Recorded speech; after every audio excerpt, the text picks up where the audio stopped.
Welcome back to Movie Recaps. Today I will show you an adventure, sci-fi film from 2022, titled Moonfall. Spoilers ahead. Watch out and take care. In 2011, astronauts Brian, Jacinda and Marcus are in the middle of a mission to repair a satellite when suddenly their systems start malfunctioning and something extraordinary appears in front of them. A strange metallic black swarm. This swarm comes at them and hits the shuttle, knocking out Jacinda and cutting Marcus's tether.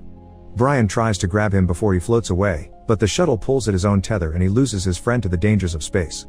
After re-entering the shuttle, Brian tries to contact Marcus, but the systems are down.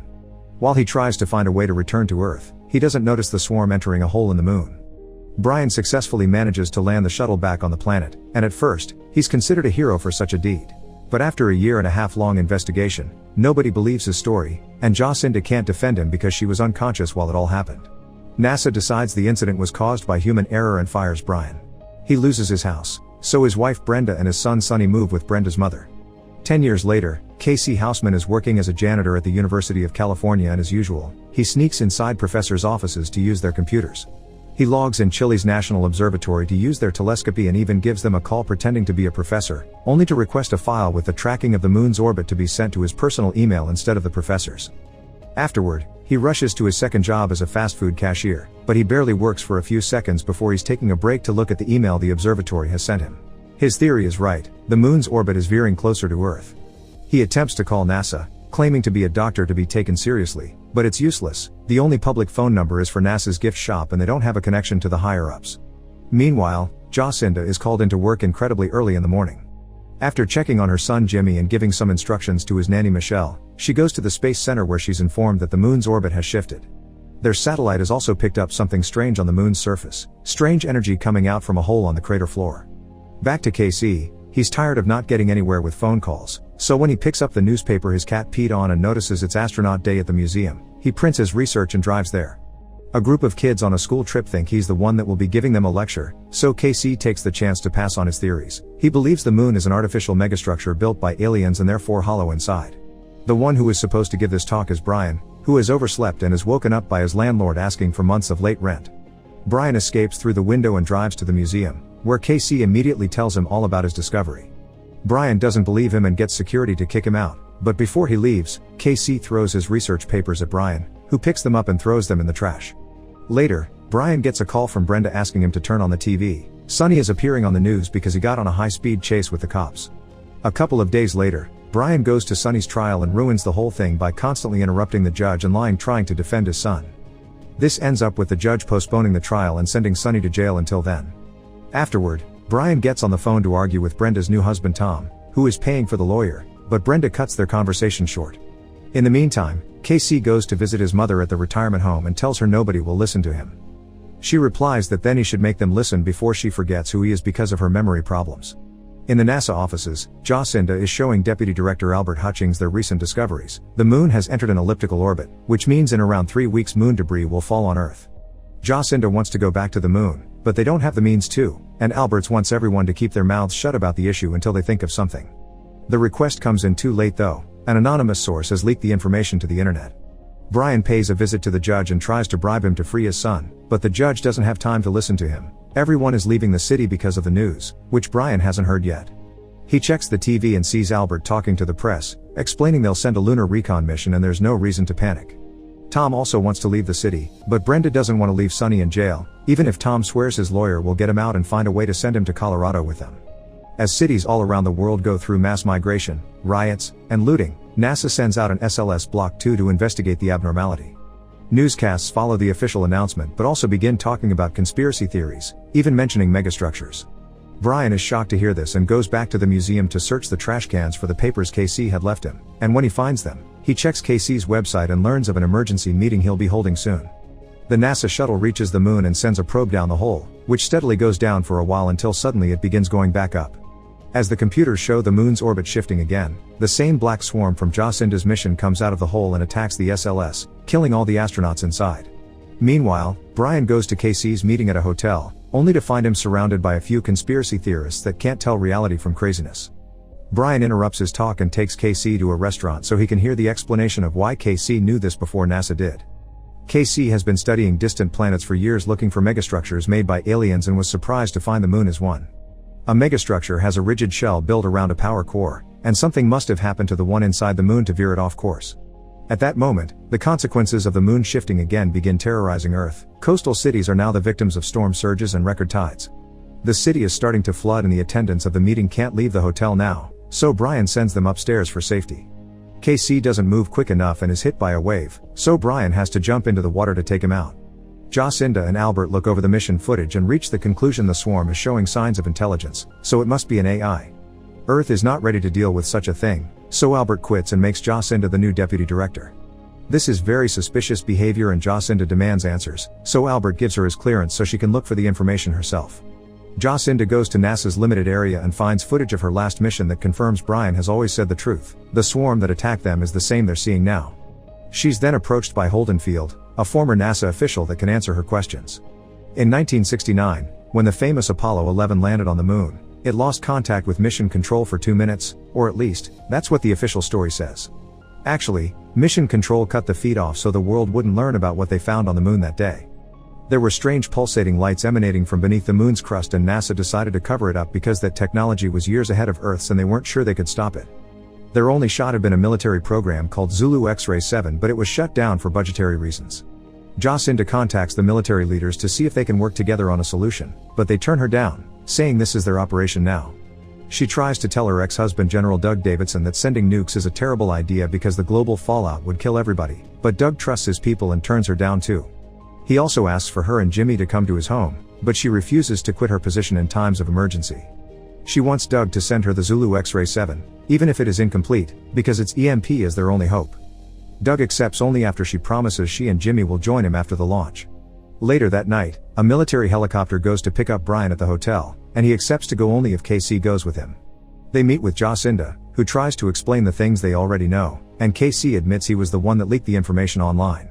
Because this AI swarm can recognize Earth's technology, Jacinda is recruiting Brian because he's the only astronaut to ever land a shuttle without power.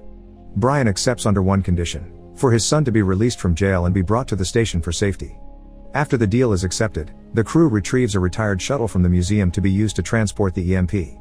The world begins to go through earthquakes and volcanic eruptions, which doesn't make sense. The moon doesn't have enough gravity to do that no matter how close it gets, which is another point for KC's megastructure theory.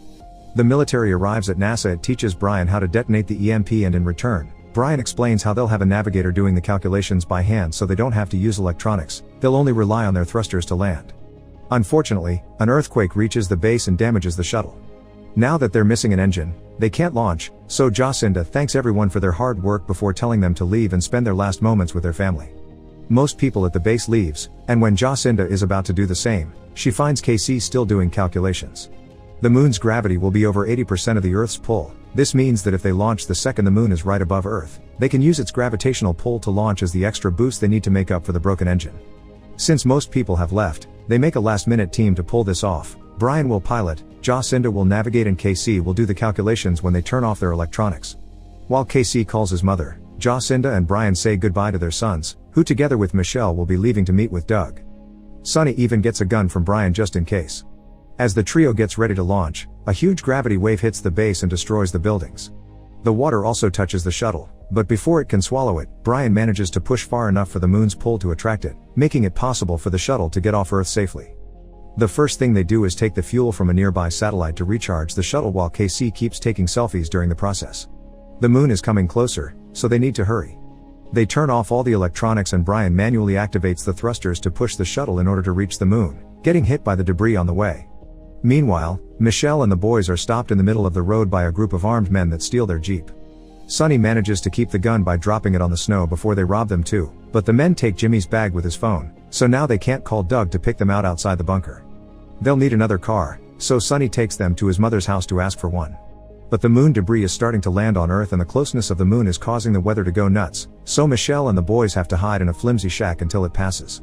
Once the shuttle is close enough to the moon, Brian leaves in a rover with the EMP and activates its electronics to set it up as bait before he goes back to the shuttle. The AI swarm does show up, but instead of going for the rover, it goes after the shuttle. Believing the EMP's remote control may be getting its attention, Brian destroys it, but the swarm just comes closer, intending to swallow the ship. Then Brian realizes it's KC's phone that it can detect, so he destroys it as well, getting the swarm to instantly go away. Jacinda realizes that it went after them instead of the EMP because it's programmed to seek organic matter in an electronic environment. This means they will have to fly the shuttle into the moon, and they only have 2 hours to do so or the military will consider the mission failed and launch their nukes. Back on Earth, once the wind has calmed down, Michelle and the boys finally reach their destination.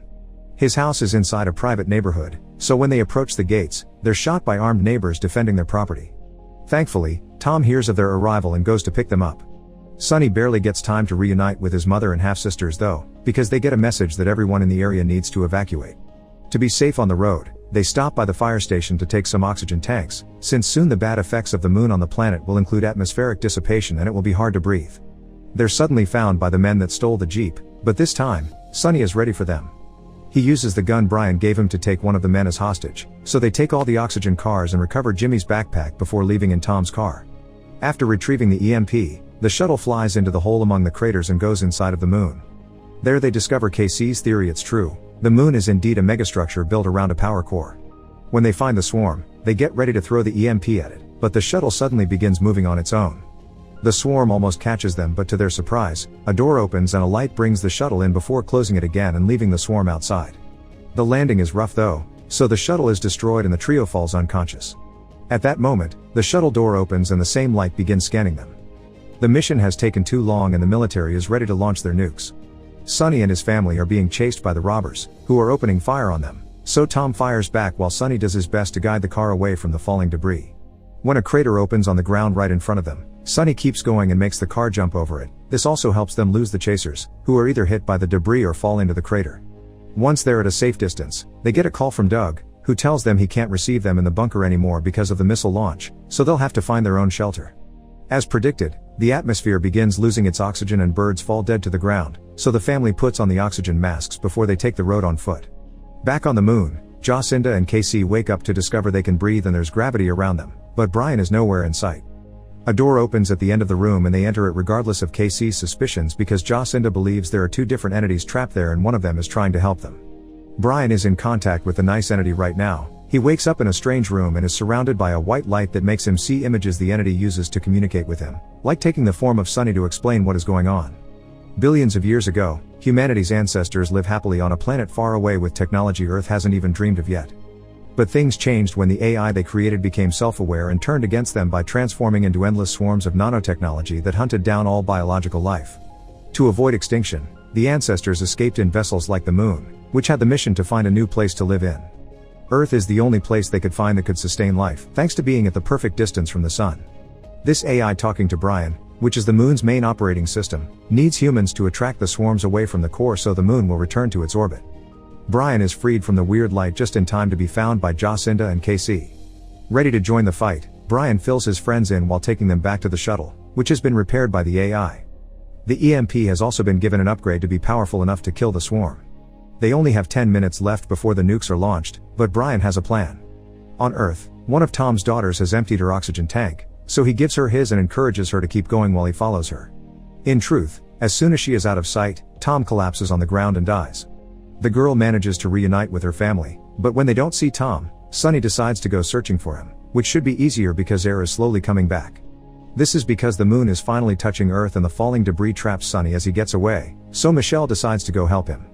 She finds him under a fallen tree and by using the Moon's gravitational pull, together they move it away and run back to Brenda and the girls after jumping over a broken bridge. Cities everywhere are collapsing under the Moon's pressure and the military decides it's time to launch the nukes. But at the last second, Doug decides against it because he trusts his wife and knows she can save the Earth. This ends up being a huge sacrifice, since the bunker ends up destroyed by the falling debris too. Inside the Moon, Brian pulls a series of difficult maneuvers to make the swarm follow them inside a tunnel, then he asks KC to get the EMP ready in the rover. Since the swarm needs to detect life inside an electrical structure, his plan is to stay behind with the EMP while his friends escape in the shuttle. Jacinda doesn't like this idea and while she argues with Brian, KC decides to take the matter into his own hands by locking himself with the EMP so he can be the sacrifice instead. As he says his goodbyes and asks them to tell his mom that he is a hero, he also admits he isn't a real doctor, but Brian calls one anyway as a sign of respect. The swarm swallows the rover and KC waits until he's deep enough inside to detonate the EMP, finally killing it as Jacinda lands the shuttle on Earth, an easy task thanks to how close the Moon is to the ground. With the swarm gone, the Moon slowly returns to its original orbit and the weather goes back to normal on Earth. Jacinda and Brian get out of the shuttle to find New York destroyed and covered in snow. Military helicopters come to pick them up, and a few hours later, both of them get to reunite with their families. Meanwhile, inside the moon, KC finds himself talking to the benign AI, which is looking like his mother while it explains that it has stored a copy of KC's consciousness. Now he's part of the moon too, and he can help the AI begin rebuilding for a better future. Make sure to subscribe and turn on notifications so you can watch more videos like this. Thanks for watching.